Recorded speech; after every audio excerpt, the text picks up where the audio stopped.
I met Bill Gates on the 5th of July, 1991, in Seattle. Bill said I needed a computer, and I asked why. He explained it could help with filing taxes. I told him I had no income since my company didn't pay dividends.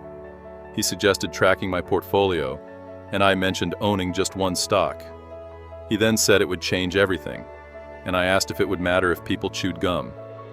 He chuckled, saying probably not.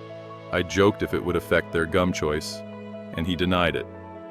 So, I said I'd stick with gum, and he with computers. There's no need to grasp every type of business.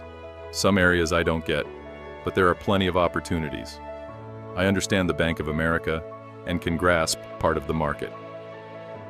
Ted Williams, in his book, The Science of Hitting, splits the strike zone into 77 squares, each the size of a baseball. He says that by hitting only in his ideal zone, his average would rise to 400.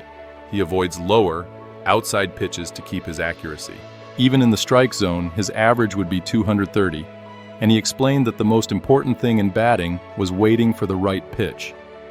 If the count was 0 and 2 or 1 and 2, he'd still have to swing, even if it lowered his average to 230. But in investing, there are no called strikes. People can offer Microsoft, General Motors, or any stock, and I don't have to swing, nor am I penalized for passing it up. I only get a strike if I swing and miss. So I can observe thousands of companies day after day and only act when I see something I truly understand and at a price I like. If I swing and hit, great. If I miss, then it's a strike. It's a game with enormous advantages. It's a huge mistake to think you need an opinion on everything. You just need to have conviction about the right things. I tell students that if they left school with a punch card containing 20 slots for the investment decisions they'd make in life, they would likely get rich because they'd think carefully about each one. And you don't need 20 right choices to become wealthy. Maybe just 4 or 5 are enough if they're well considered and spaced over the years.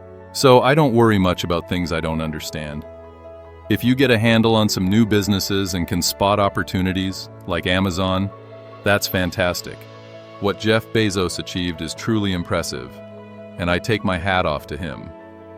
He's a remarkable entrepreneur and a nice guy, but I couldn't have predicted his success, while 10 others might not succeed.